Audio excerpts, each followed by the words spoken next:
There are days when the spiritual warfare inside your head is not a quiet whisper. It is a Category 5 hurricane.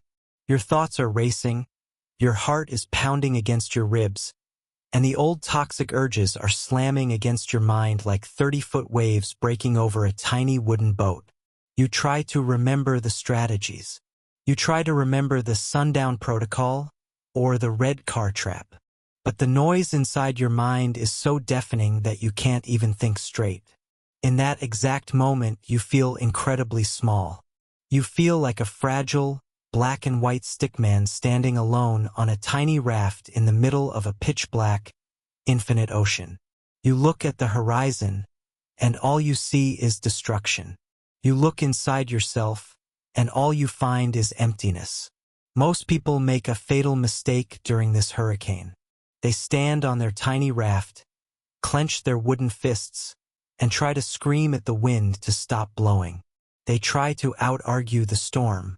They think if they can just argue with the urge long enough, the weather will clear.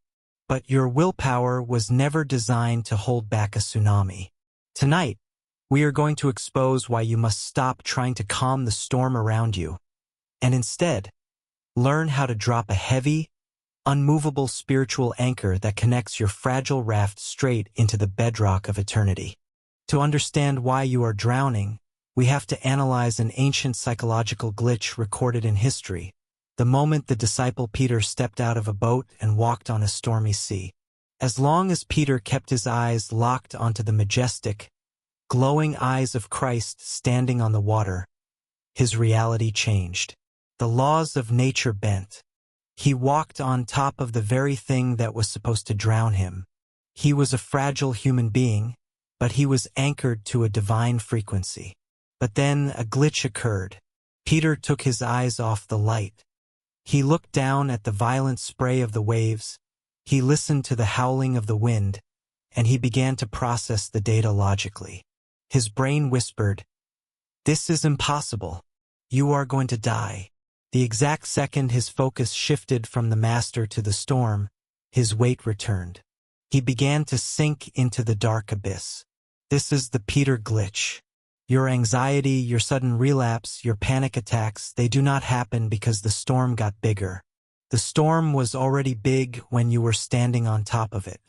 You began to sink the exact millisecond you allowed the noise of the environment to become larger than the reality of the altar. When you stare at your problem, you magnify it. You give the storm permission to swallow you whole. Let's look at the brutal reality of human design. In the grand scale of the spiritual universe, your individual ego, your flesh, your human intellect, is nothing more than a minimalist stickman drawn on a piece of paper. Your lines are thin. Your strength is limited. Your wisdom is shallow. When a massive emotional trigger hits, whether it's a sudden wave of deep loneliness, bitter betrayal, or an overwhelming craving for an old addiction, the stickman reaches its structural limit almost instantly. Your willpower snaps like a dry twig under a heavy boot. Think of your mind like a fragile smartphone battery at 5% capacity, trying to power a massive, heavy iron shield during a lightning storm. It is a biological and mechanical impossibility. If you enter this warfare relying on your own armor, you are bringing a plastic shield to a volcanic eruption. The shadow within you knows exactly how many pounds of pressure it takes to break your thin lines. Therefore, spiritual victory is not about making the stickman stronger.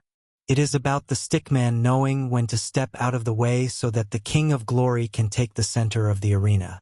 True armor is not something you manufacture from your own discipline. It is a heavy, golden fortress that you inhabit. You don't fight the storm. You hide inside the one who commands it.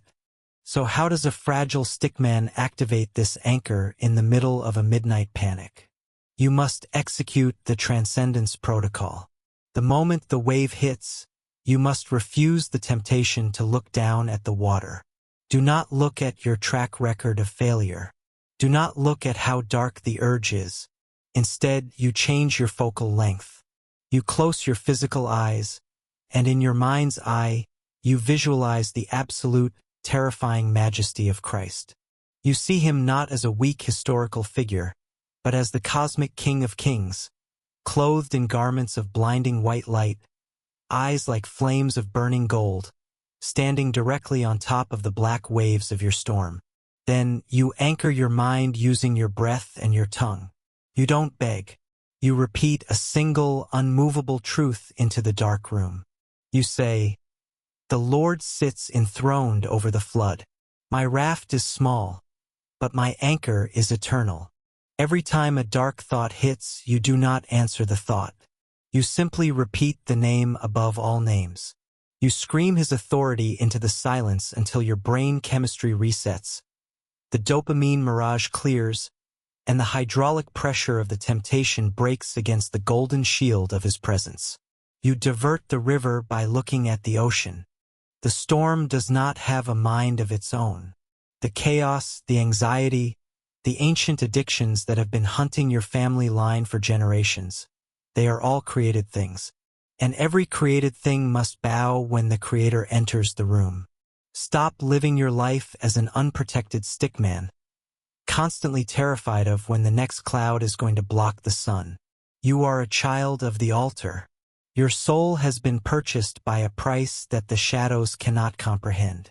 Tonight, the wind is blowing, but the anchor is holding. We are locking down our rafts across every time zone, every dark room, and every broken heart. Let's drop our anchors into the comments together right now. If you are ready to stop looking at the waves and lock your eyes onto the King of Glory, step into the arena. Type these 4 unyielding words: "My soul is anchored." Let the comment section become a massive golden harbor of steel anchors that no storm on earth can drag.